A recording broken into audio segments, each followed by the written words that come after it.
24 जून की मीटिंग में मोदी के साथ होंगे बड़े मंत्री। ऑल पार्टी मीटिंग में शामिल होंगे गृह मंत्री अमित शाह। मीटिंग में रक्षा मंत्री राजनाथ सिंह भी होंगे मौजूद।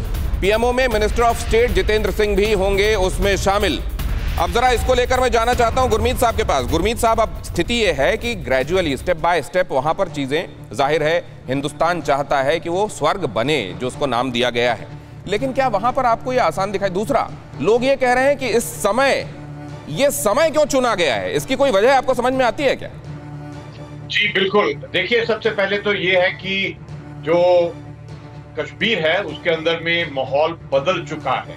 जिस प्रकार से डीडीसी का इलेक्शन हुआ, जिस प्रकार से आवाम एकदम सपोर्ट कर रही है, हर एक जगह सपोर्ट कर रही है, इवन सिक्योरिटी के अंदर में स्पेसिफिक इंटेलिजेंस दे रही है।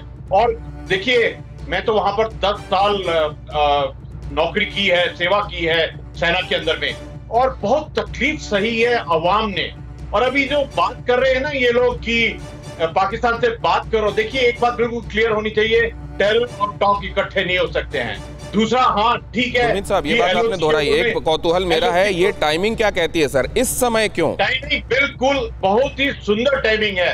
ये देखिए, जो अभी जो मौका है, जब सिक्योरिटी सिचुएशन बिल्कुल कंट्रोल पे है, सीज फायर के ऊपर में एलओसी है, एलओसी के ऊपर में सीज फायर है, और पाकिस्तान तो एकदम बिल्कुल नादिर में है, उसका तो वजूद ही मिटने के ऊपर में आ गया है। वो अपने आप को बचा ले तो इतना ही काफी है। ठीक है, ये आपने जो बात कही है, जरा तोहिन सिन्हा से भी समझ लूं। तोहिन सिन्हा साहब, ये टाइमिंग क्यों? ये तो जैसा मेरे कलीग ने बताया, ये समय हर तरह से अनुकूल है। हम चाहते कि 6 महीने पहले हो, लेकिन कोरोना काल में वैसे भी बहुत सारी चीजें जो है स्थगित हुई है। तो जो भी जो फर्स्ट अपॉर्चुनिटी मिलती है, पहला अवसर मिलता है, ये हमारी प्रतिबद्धता है कि जो राजनीतिक प्रक्रिया है वो शुरू हो। लेकिन आज भी अगर 24 को वो कोई ऐसे अड़ंगे लगाते हैं ये पार्टियां, तो शायद हो सकता है कि फिर से विलंब हो। नहीं तो इन साहब, मैं ये सवाल इसलिए पूछ रहा हूं क्योंकि विपक्षी पार्टियां ये लगातार कह रही हैं कि कोरोना पर इनसे जवाब देते नहीं बन रहा है, इनसे बताते नहीं बन रहा है कि अव्यवस्था क्यों फैली।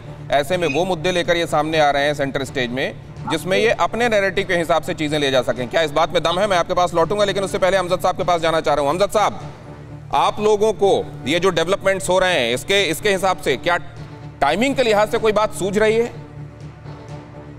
जी, हम तो बड़े खुश हैं इसलिए कि देखें, सबसे पहली बात तो ये कि मैं जाती तौर पर भी और मेरे साथी भी, हम नरेंद्र मोदी जी की नीयत पे शक नहीं करते। अब ये जो बुलाया है इनको, ठीक है, ये अभी भी पुरानी बांसुरी बजा रहे हैं, लेकिन इनको एक दफा दिल्ली बुला के बिठा के इनके सामने कश्मीर की तरक्की, जमहूरियत की बहाली, डिलिमिटेशन का मसला, स्टेटहुड का मसला, ये सारे मुद्दे रखने चाहिए।